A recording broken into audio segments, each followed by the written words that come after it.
자, 오늘 우리 계속된 광야의 메시지 나눌 때 우리 제목 한번 따라 읽겠습니다. 광야의 인생 수업. 네, 우리 말씀을 함께 은혜를 나누겠습니다. 여러분, 우리가 지난 시간 만나를 통해 살펴본 건 하나님이 광야의 식탁을 차려주셨다. 마치 이 본문에는 하나님이 셰프처럼 등장을 하시는 거예요. 손수 차려주신 그 음식, 그게 뭔가요? 만나라고. 이것이 무엇이냐? 듣도 보도 못한 신비한 하늘의 양식을 그들이 보면서 하나님 앞에 은혜를 체험했던 이야기를 보았습니다. 네, 여러분, 만나는 무엇입니까?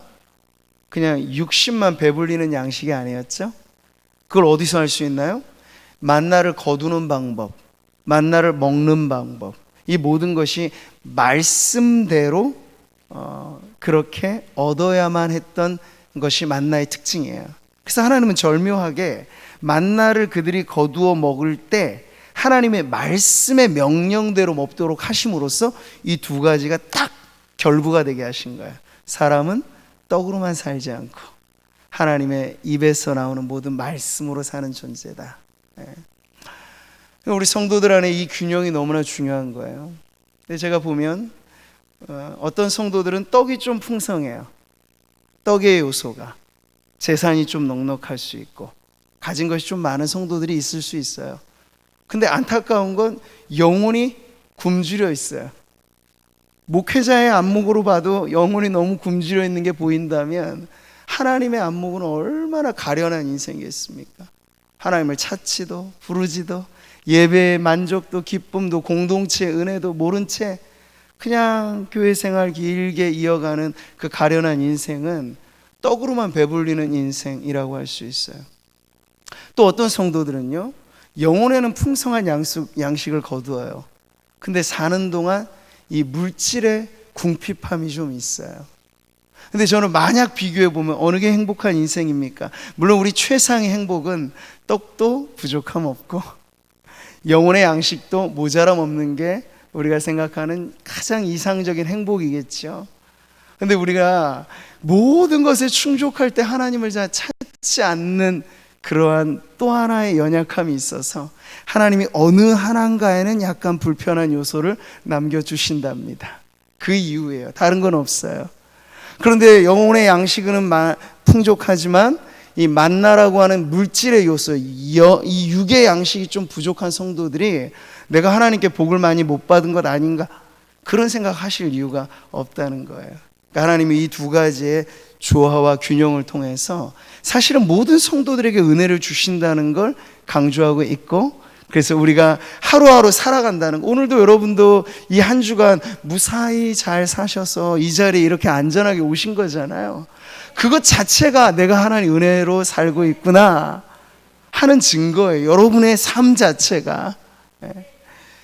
자, 우리 광야의 메시지가 이 만나를 통해서 드러난 건 하나를 가르쳐 주시는 거예요. 사람은 어떤 존재인가? 떡만으로 배불리려 하지 말아라. 물질만으로 내가 만족할 거라 절대 생각하지 말아라. 이걸 가르쳐 주시는 거예요.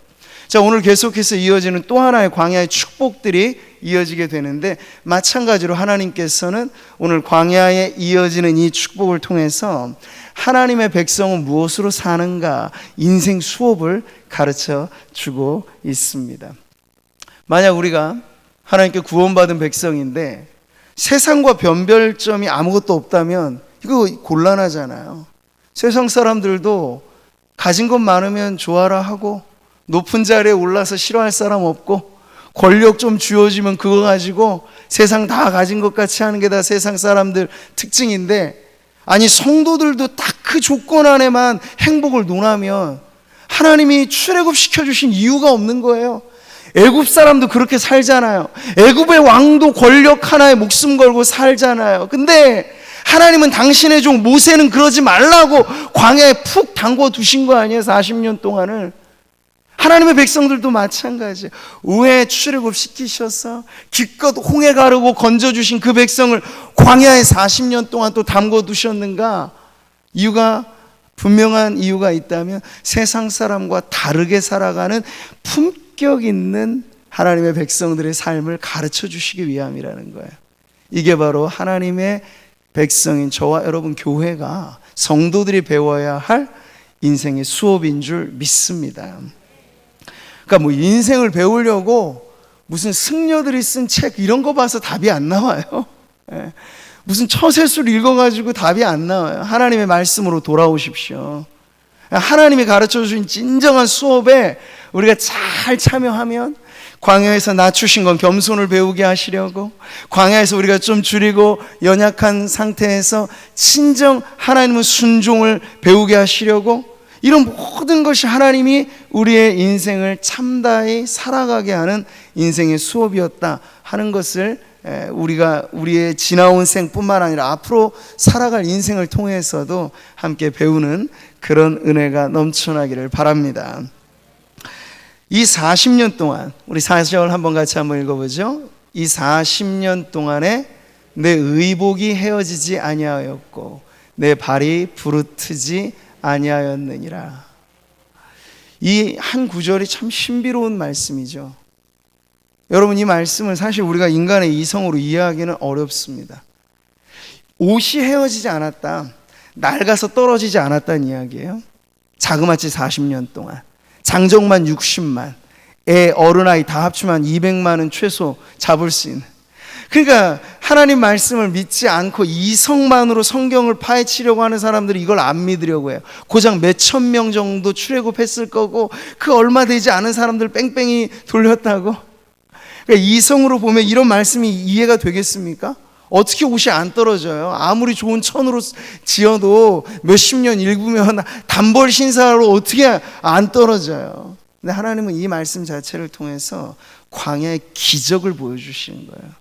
의복에 있어. 만나가 의식주의 문제에 따지면 식의 문제잖아요. 우리의 가장 필수 생존에 관한 문제가 뭔가요? 의식주잖아요. 근데 지금 광야의 메시지는 하나님께서 과연 40년간 이스라엘 백성을 광야에 이 유랑 생활하게 하셨을 때 의식주 문제 가지고 죽여 없어지게 하셨는가? 절대 그런 사람은 없다는 걸 보여주시는 거예요. 자, 의복의 문제를 오늘 다루는데, 오늘 이 구절의 병행 구절이 느헤미야서에 있어요. 같이 한번 읽어볼까요? 40년 동안 들에서 기르시되 부족함이 없게 하심으로 그 옷이 헤어지지 아니하였고 발이 부르트지 아니하였사오며.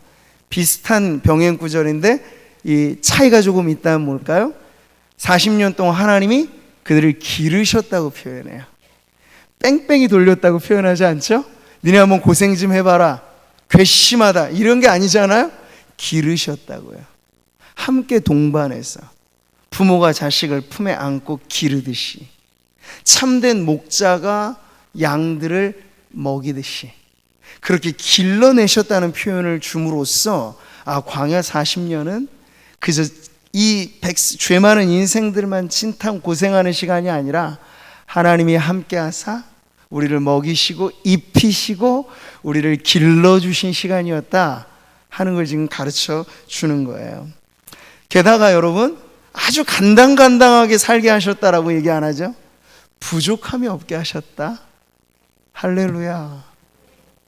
이제 오늘 여러분 이 말씀을 보고 우리가 잘 한번 정말 냉정하게 우리의 인생을 좀 돌아봐야 돼요. 우리는 지금 무언가의 결핍의식이 많은 세상을 살고 있거든요.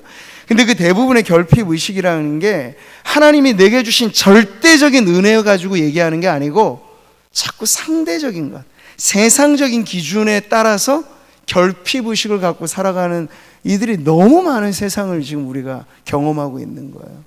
근데 여러분, 정말 하나님이 광야 40년 동안 우리를 길러주셨다, 또 부족함이 없이 길러주셨다 하는 게 우리의 믿음이 된다면, 시편 23편의 이 고백은 언제나 변함없는 우리의 애송 찬송이 될 줄 믿습니다. 여호와는 나의 목자시니 내게 부족함이 없으리로다. 여러분, 인생 구절이 되시기를 축복합니다. 이 구절만 평생 여러분 정말 한 점 부끄러움 없이, 흔들림 없이 이게 내 인생의 고백입니다라고 말하는 성도가 된다면, 그 성도는 가장 성공하고 행복한 인생이 되었다고 저는 확신합니다. 그런 삶을 사시기를 바랍니다. 자, 그렇다고 여러분, 부족함이 없이 먹여주셨다, 부족함이 없이 입혀주셨다 하는 걸 이제부터가 중요해요. 오늘날 우리가 세상 사람들이 생각하듯 호의호식했다라는 것과 동일하게 생각해서는 좀 곤란하다는 거죠. 호의호식, 그게 뭔가요? 부자와 나사로의 비유에서 나오죠. 부자가 있어요. 매일같이 잔치 벌이고 매일같이 곱고 호화로운 옷을 입은 부자. 세상에 그런 사람들 많죠. 근데 광야 40년 하나님은 이 의복으로서 그들의 어떤 뭐라 그럴까요? 그들의 이 허영심, 그걸 만족시키셨다고 말씀하는 게 아니고 의복이 헤어지지 않게 하셨다라고 정확하게 말씀하고 있다는 거죠. 여기서 강조되는 건 뭘까요? 의, 식, 주, 생존의 문제에 관해 가장 중요한 건 원래 기능이 무엇인가를 살피는 거야. 우리가 먹지 않아요. 근데 요즘 이게 다 틀어진 세상이에요. 어떻게 틀어졌습니까? 인간이 마치 먹기 위해 존재하는 것처럼 살아요. 쿡방이니 먹방이니 보세요. 그걸 재미있게 보는 시청자들이 가득한 이 세상을 보세요. 누군가 먹는 거 보면서 대리만족하고, 그러니까 온통 이 세상은 마치 흥미로운 요리거리, 요리 음식, 이거에만 혈안이 되어 있는 세상인 것 같아요. 예전보다도 더. 이런 부분이 어떤 면에서 우리 주님 가까이 오실 때 가까이 오지 않았나 싶을 말세의 징후가 아닌가 싶어요. 다른 것이 아니라 사람들이 너무나 말초적인 이런 만족에 사로잡혀 살아가는 것이죠. 근데 여러분, 먹는다는 것은 우리 몸을 위해서 필요한 양식이지 우리가 먹을 것을 위해서 존재하는 인생이 아니라는 사실이에요. 뭐 미식가니 무슨 거니 얘기를 하지만 인간의 참된 존재의 의미는 하나님의 백성이 어찌 먹을 것을 위해 존재합니까? 하나님의 영광을 위해 살아야죠. 사명을 위해 살아야죠. 먹을 것 찾아다니면서 유유자적 그렇게 놀라고 우리에게 인생을 이 황금기 같은 시절을 허락해 주신 게 아니란 말씀이에요. 근데 세상은 그렇게 돌아갑니다. 근데 의복도 똑같아요, 여러분. 의복의 가장 필수적인 기능은 몸의 보호에 있잖아요. 근데 하나님께서는 창조하신 그 모든 피조물들에게 저마다 의복을 사실 주셨어요. 동물들도 식물들도 제 옷을 입고 살죠. 근데 인간과 다른 점은 단벌로 산다는 데 있어요. 나무가 여러분 옷을 입고 사는데 뭐 철마다 우리가 미학적으로는 뭐 옷을 갈아입는다 하지만 똑같은 그 옷이잖아요. 네, 자라가면서. 게다가 나무는 가을 지나 겨울 맞이하면 하나하나 낙엽을 다 떨구고 나목이라고 하잖아요. 벌거벗어요. 앙상해져요. 그런데 나무에게 만약 우리가 물어볼 수 있다면, 얘야 넌 헐벗음으로 참 불편하고 참 원망스럽지 않겠니? 근데 나무는 그렇게 답하지 않을 거야. 하나님이 내게 입혀주신 이 옷으로 나는 만족합니다. 아마 그의 헐벗음에 대하여 불평하는 나무는 없다는 얘기죠. 동물들도 마찬가지야. 동물들이 살아가는 생존의 법은 털갈이를 평생 하면서일 뿐이지 제 몸에 붙어있는 가죽, 제 몸에 붙어있는 털 가지고 사는 거예요. 야, 오늘 나한테 이 옷이 너무나 좀 안 어울리는 것 같고 시대에 뒤떨어지는 것 같아. 새 옷을 좀 사서 입어야겠어. 그런 동물은 세상에 존재하지 않아요. 근데 오직 유독 인간만이 의복의 문제를 기능으로 다루지 않고 이걸 가지고 이게 내가 마치 명품을 두르고 있으면 내가 좀 대단한 사람인 것처럼 의복을 하나의 패션으로 만든 거죠. 이거 옷이 헤어지지 않고 괜찮은 건데도 패션이 지나면 버려야 된다는 강박관념, 이 현대인들이 가지고 있는 아주 고치지 못할 질병이라고 할 수 있겠어요. 이 모든 게 틀어져 버린 거예요. 의복, 우리의 몸이 옷을 위해 존재하지 않고 옷은 우리의 몸을 보호해주는 용도로만 있으면 만족, 그거 끝, 이렇게 하면 되는데 사람들이 거기에 만족을 안 한다는 거예요. 조금 더 좋은 옷, 좋아 보이는 옷이죠. 명품이라고 하는 브랜드의 가치가 새겨지면, 아니 옷 가위로 안 잘라지는 옷이 어디 있어요. 명품이건 아니건 간에 불태우면 안 타는 옷이 없어요. 똑같아요, 상태는. 근데 어느 디자이너가 만들었다고 하면 그게 천정부지로 엄청나게 돈이 올라가고 그 옷을 사 입어야 내 사회적 신분이 좀 올라가는 것 같은, 이게 세상이 살아가는 방식인데, 성도들이 만약 거기에 기준점을 가지고 우리의 행복 여부, 성공 여부를 측정하려고 하면 만족함이 없는 거예요. 네. 하나님이 우리에게 안 주셔서가 아니라 하나님은 우리의 옷도 그렇게 입혀주셨어요. 평생 여러분이 헐벗음 자체로 정말 공경에 처한 성도들이 누가 사실이 있겠습니까? 우리는 다 사철, 제 기능에 맞는 옷을 입으면서도, 그 많은 것들을 입으면서도 이게 하나님이 내게 입혀주신 옷이다 라고 하는 것에 만족할 줄 모르면 아무리 하나님이 우리에게 이런 것들을 채워주셔도 행복할 길이 묘연해지는 것이죠. 사랑하는 성도 여러분, 기준을 명확하게 하셔야 돼요. 의, 식, 주, 생존에 관한 이 모든 것에 과연 하나님은 우리에게 결핍을 주셨는가 따져보세요. 남과 비교하지 마시고, 내가 먹음으로써 살고 입음으로써 보호받는 그 생존에 관한 부분에 있어서 하나님은 모자람 없이 우리를 채워주신 분인 줄 믿습니다. 그게 오늘 이 밤 우리의 감사가 되었으면 좋겠어요. 네. 그러니까 옷 입는 걸 가지고 자꾸 미의 기준으로 생각하지 마시고, 성도의 아름다움은 인품에 있죠. 성도의 아름다움은 영혼의 향기에 있는 것이죠. 우리가 정말 그걸 믿어야 세상과 구별된 거룩한 성도가 될 수 있어요. 여기서 자꾸 흔들리시게 되면 성도로서 우리는 광야 살며 하나님 입혀주신 은혜를 갖고 살면서도 나 자꾸만 애굽에 저거 왜 안 주시냐고, 그것 가지고 타박하고 그것 가지고 원망하고 그것 가지고 불평하면서 아름다운 우리의 인생 망가뜨리며 살아갈 수 있다는 거죠. 그러니 제발 하나님께서 여러분에게 입혀주신 그 옷에 만족하고 감사하고 이것 때문에 불평하지 마시고 하나님 앞에 영광을 돌리며 살아가시기를 축복합니다. 광야 40년 하나님께서 이 필수적인 것을 채워주심으로써 하나님 가르쳐 주신 거예요. 하나님은 우리의 공급자이시다. 따라해 볼까요? 하나님은 나의 공급자이십니다. 어디에서요? 광야에서. 그것도 광야에서. 네. 이런 믿음을 가지고 살아가면요, 광야는 또 다른 축복과 기적의 장소지 결코 성도들에게 죽음의 자리가 아닌 줄 믿습니다. 그러니까 믿음만을 가지고서 늘 걸으면 내 눈에 아무 증거 아니 보이고 내 눈에 귀에 아무 소리 아니 들려도 믿음만을 가지고 늘 걸으면 여러분, 광야도 우리에겐 기적의 땅이 되고 축복의 땅이 될 줄 믿습니다. 그리고 사실상 하나님이 우리에게 입혀주신 이 의의 옷, 우리 눈에 보이지 않는 옷은 더 중요한 것이죠. 이 만나의 원칙과 똑같은 거예요. 육신의 옷만이 아니라 육신의 옷도 하나님 우리에게 헐벗지 않게 입혀주셨어요. 그런데 더 좋은 옷은 눈에 보이지 않아요. 그리스도로 말미암아 지으신 의의 옷. 이 의의 옷이야말로 정말 장인이 한 땀 한 땀 수놓듯 만든 최고 최상의 옷인 줄 믿습니다.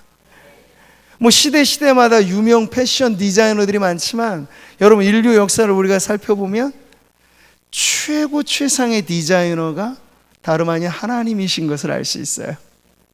처음에 옷의 역사가 이거잖아요. 여호와 하나님이 아담과 그의 아내를 위하여 가죽옷을 지어 입히시니라. 인류 최초의 의복의 역사는 하나님으로부터 시작된 거예요. 그들은 죄 때문에 에덴에서 추방당했잖아요. 근데 그 몸이 이제 더 이상 혹독한 추위, 혹독한 더위를 못 견디니까 하나님 그들을 가엾이 여기셔서 손수 가죽옷을 지어주셨다는 얘기예요. 근데 광야에서도 똑같죠. 죄 때문에 사실 그들의 40년 광야 1차적인 의미는 그거였잖아요. 근데 하나님이 그 백성 어른아이 할 것 없이 그 황량한 땅 광야에서 낮에는 덥고 밤에는 추운 그것을 견디지 못할까 아셨기 때문에 옷이 헤어지지 않도록 입혀주셨다는 거예요. 게다가 하나님은 우리의 영혼의 헐벗음을 그대로 내어보지 아니하시고 그리스도의 의로서 지어진 의의 옷을 입혀 주셨습니다. 심판날 우리가 하나님 앞에 어린 양의 혼인잔치라 비유되어지는 마지막 순간에 하나님은 예복을 확인하실 거예요. 우리가 결혼식에 가면 결혼식에 맞는 예복이 있겠고, 장례식장에 가면 장례식에 따른 예복이 있잖아요. 어린 양의 혼인잔치도 예복이 있어야 됩니다. 여러분, 그 비유가 그렇잖아요. 청함을 받은 사람은 많은데 택함을 받은 사람은 적다 말씀하실 때 예복 있지 않은 사람이 발견돼서 내쫓으시며 하신 말씀이에요. 근데 여러분, 그 예복이란 뭡니까? 그 가장 중요한 예복, 사는 동안 우리가 무슨 옷을 입었느냐는 나중에 관에 눕히면 수의 한 벌로 끝나요. 수의 한 벌로 끝나는 게 우리 인생이에요.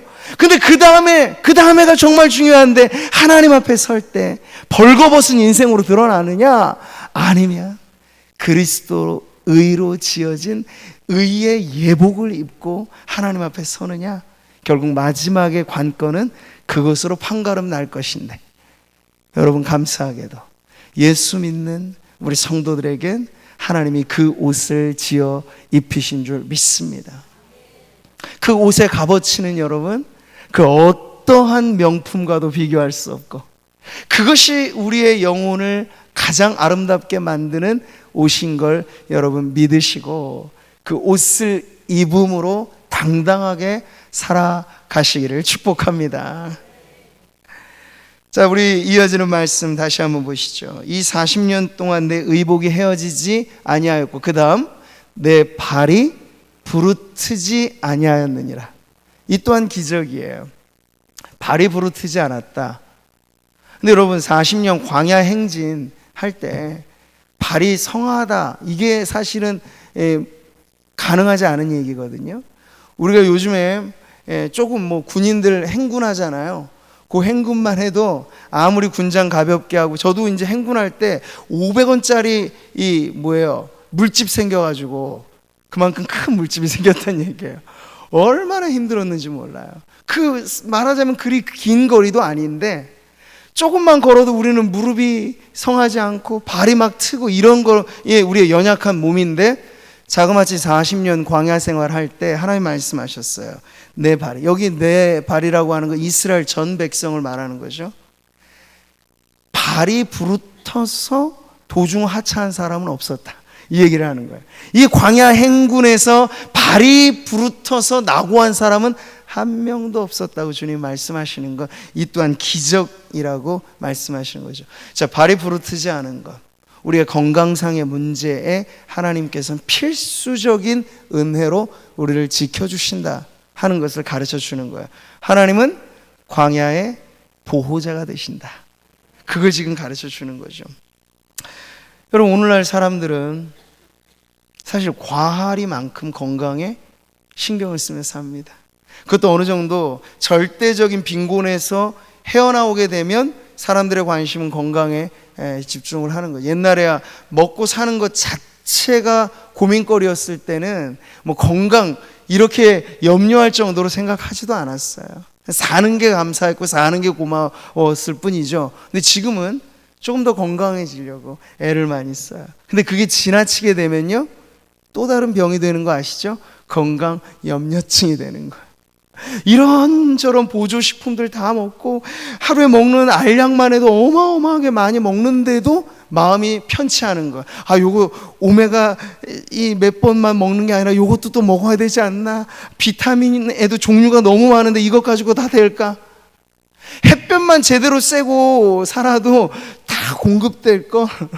그거 안 하니까 알약으로 다 채우는 거예요. 그러면서도 염려가 돼요. 이거 나 부족한 것도 없는가? 요즘 보세요. 코로나 시기가 이런 염려증을 더 증폭시켰잖아요. 이제 눈에 보이지 않는 전염병 병원체인 바이러스까지도 이제 우리에게 위해한 그러한 환경이 되었기 때문에 이것 가지고 될까? 여러분, 바이러스가 언제 어디서 누구를 통해서 올지 어떻게 알아요? 그 모르기 때문에 불안한 거잖아요. 근데 그런 것까지를 지금 가지고 우리는 건강에 대해서는 완전히 염려를 끌어안고 살아가는 세상을 지금 보고 있는 거예요. 주님 뭐라고 말씀하셨습니까? 같이 한번 읽어보죠. 너희 중에 누가 염려함으로 그 키를 한 자라도 더 할 수 있느냐. 이 키에 관한 문제만을 말씀하시는 게 아니죠. 머리카락 한 터럭도 우리는 희고 곱게 할 수 없어요. 염려한다고 되는 게 아니라는 거죠. 염려한다고 수명이 늘어나고 염려한다고 수명이 줄어들어요. 그게 아니라는 말씀을 하고 있는 거예요. 오히려 염려하면 건강했던 몸도 더 쇠해지게 마련인데, 사람들은 건강을 너무 주목하고 집중한 나머지 건강을 잃을 정도로 건강에 염려를 갖고 산다는 거예요. 물론 우리는 몸의 청지기입니다. 몸을 잘 관리하는 것도 우리에게 주신 명령과 책임이에요. 그래서 음식들 잘 가려서 먹고 적당량의 운동도 하고, 그게 정상적인 생활이잖아요. 그런 거 하지만 그럼에도 불구하고 우리가 잊지 말아야 될 건, 내가 열심히 운동을 하기 때문에 나는 건강하고, 내가 열심히 운동하고 이런 거 음식 먹기 때문에 나는 장수할 거라? 그러면 여러분이 하나님이신 거예요. 이것만큼 오만한 생각, 자만이 어디 있습니까? 그냥 우리는 청지기로서 하나님, 내 몸에 관한 건강을 내가 성실하게 지킬 따름이오나 내가 살고 죽는 건 하나님의 손에 달린 것입니다. 이 믿음을 가지셔야죠. 세상을 잘 관찰해 보시면 분명히 알 수 있어요. 우리가 소위 천수를 누렸다, 그 아주 평안하게 돌아가시는 그런 케이스가 이 세상에 얼마나 될까요? 누구에게나 죽음은 다 갑작스럽게 찾아오는 거예요. 질병만으로 부르지 않으세요. 갑작스럽게 하나님이 데려가시는 경우들이 비일비재한 게 이 세상이라는 걸 우리가 알기만 하면, 건강 내가 지켜서 장수한다 이런 것 말고, 우리의 책임을 다하면서도 생사화복의 주관자는 하나님이시지 하는 그 믿음 가지고 가면요, 여러분 너무 염려하지 않으면서도 이 건강에 관한 문제를 우리가 잘 지혜롭게 이렇게 살아가게 될 줄 믿습니다. 이 세상이라는 환경이 무균실이면 모를까? 무균실이 아니잖아요. 아이들 물가에 내놓은 부모 심정 같다고 할까? 우리가 살아가는 세상이 다 그런 세상이에요. 아무리 나는 챙긴다고 잘 챙겨도 이제는 코로나 시대가 우리에게 가르쳐 주잖아요. 눈에 보이지 않는 바이러스는 육체미가 아주 좋은 사람이라고 침투 안 하나요? 침투해요. 네. 그러니까 육체미의 관계가 아니에요. 다이어트의 관계가 아니에요. 건강과 행복한 삶이라는 건 하나님이 보호하사 지켜주시기 때문에 우리가 하루하루 삽니다. 내일 일은 내일이 염려할 것이니 주님 내일 염려 가불하지 않겠고, 오늘 이 밤에 이 시간에 이 자리에 있는 것만으로도 주님 나는 감사합니다. 그러시면 돼요. 하루짜리의 인생을 감사로서만 살아가면 우리는 꽉 찬 행복감에 겨워 살아가게 될 줄 믿습니다. 여러분, 이 광야의 메시지, 기적의 모든 것들을 지금 보여주셨죠. 세 가지. 만나의 기적, 의복의 기적, 발이 부르트지 않는 기적. 근데 여러분, 이 기적을 통해서 하나님이 가르쳐 주신 인생의 수업, 광야의 수업은 진정 믿음을 가지고 살라는 것인데, 그 믿음이 뭔가요? 라고 물을 땐 광야와 같은 허허벌판과 같은 힘들고 어려운 시절에도 하나님은 나의 공급자이시다, 하나님은 나의 보호자이시다 라는 걸 믿으라는 거예요. 여러분, 의식주는 소소한 문제고 일상의 문제죠. 그러니까 여러분, 믿음이라고 하는 걸 무슨 큰 문제 해결의 열쇠로만 생각하지 마시고, 성도들이 가져야 될 믿음은 아주 소소한 우리의 일상에 먹을거리, 입을거리, 살아가는 이 모든 것을 전폭적으로 하나님 맡기고 의지하며 살라는 것. 이게 바로 광야에서 배우는 인생의 수업입니다. 한시도 하나님을 떠나서는 살아갈 수 없는 것이 인생이라 하는 걸 주님께서 가르쳐 주시는 거죠. 여러분, 시편에 나와 있는 이 말씀 같이 한번 읽어보겠습니다. 여호와는 너를 지키시는 이시라. 여호와께서 내 오른쪽에서 내 그늘이 되시나니 낮에 해가 너를 상하게 하지 아니하며 밤의 달도 너를 해치지 아니하리로다. 여호와께서 너를 지켜 모든 환난을 면하게 하시며 또 내 영혼을 지키시리로다. 아멘. 정말 아멘이시기를 바랍니다. 눈을 들어 산을 보아라. 너의 도움 어디서 오나.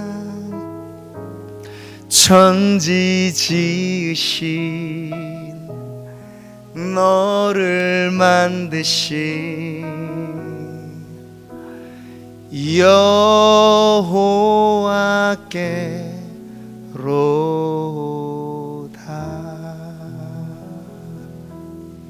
하나님은 나를 지키시는 자. 낮의 해와 밤의 달, 하루 동안에 일어나는 모든 위험의 요소에서 하나님이 나를 지켜주사 오늘 내가 이 자리에 있습니다. 그러다가 여러분, 마지막 순간 다 되었다, 이제 내게로 와라, 그날이 우리가 세상 떠나는 날이에요. 아등바등할 것 없어요. 때가 되어 부르시는 거예요. 성도들의 인생 중에 우연은 없어요. 운명의 장난도 없어요. 때가 되어 부르시는 거예요. 그 믿음만 가지고 살면 때로 우리의 육신이 질병의 아픔에 지나는 광야 속에 있어도 하나님은 내 영혼의 건강은 언제나 지켜주시고 지금도 지켜주신다는 믿음, 그리고 하나님이 나를 부르실 때가 혹 이것으로 가까이 왔다면 내 이 마지막 관문을 통과해서 주님 앞에 서야지, 담대한 믿음 가지고 있으면 어떠한 질병도 성도들을 주눅시키지 못할 줄 믿습니다. 건강할 때 여러분 이 믿음을 챙기셔요. 그래야 정말 질병의 아픔이 올 때 흔들리지 않는 믿음 가지고 하나님 앞에 서게 될 줄 확신합니다. 자, 오늘 이렇게 우리가 광야의 인생 수업 통해서 몇 주간에 걸친 이 광야의 수업 배웁니다. 만나의 기적, 의복의 기적, 발이 부르트지 않는 이 보호하심의 기적. 그럴 때 모세가 이 새로운 세대, 가나안을 눈앞에 두고 있는 세대에게 이런 말씀을 통해서 신신당부하는 가르침은 이것이죠, 여러분. 같이 한번 읽어보겠습니다. 2절 시작. 내 하나님 여호와께서 이 40년 동안에 내게 광야길을 걷게 하신 것을 기억하라. 기억하라는 거예요. 그들이 40년간 통과한 세대예요. 근데 왜 이걸 강조하는 걸까요? 잘 까먹으니까. 쉽게 말해 우리는 건망증이 누구나 할 것 없이 많아요. 망각의 존재라고 왜 말했겠습니까, 인간을. 근데 반대로 이것도 죄 때문에 우리의 인간의 머릿속이 뒤죽박죽되기 때문인데, 기억 용량은 한정되어 있는데 인간의 머리가 어떻게 돌아가는지를 잘 보세요. 쓸데없는 기억은 오래 저장해놔요. 그리고 쓸모있는 기억을 너무 빨리 잊어버려요.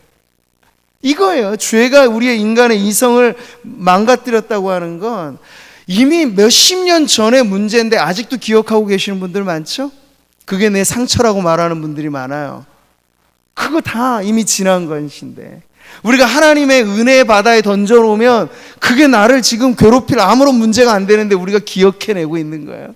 근데 반대로 하나님이 어제도 주셨고 오늘도 주시고 내일도 주신 이 만나의 은혜, 의복의 은혜, 의식주 보호하시는 은혜, 코로 호흡하게 하신 은혜, 예배하게 하신 은혜, 기도의 자리에 나오게 하신 은혜, 교회에 속하게 하신 은혜, 은혜 이만저만한 은혜들은 다 까먹고 살아요. 그래서 자꾸 불평과 불만이 나오는 거예요. 여러분, 기도하십시오. 기억의 저장 창고가 정상으로 회복되도록 쓸모없는 기억들 털어버리십시오. 오늘 내게 영향을 주지 않는 어제의 일들이 여러분의 덜미를 붙잡지 못하게 하세요.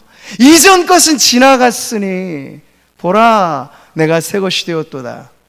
과거가 여러분에게 다시 한번 우는 사자처럼 허황된 두려움을 자아내게 되면 그 말씀으로 여러분 물리치세요.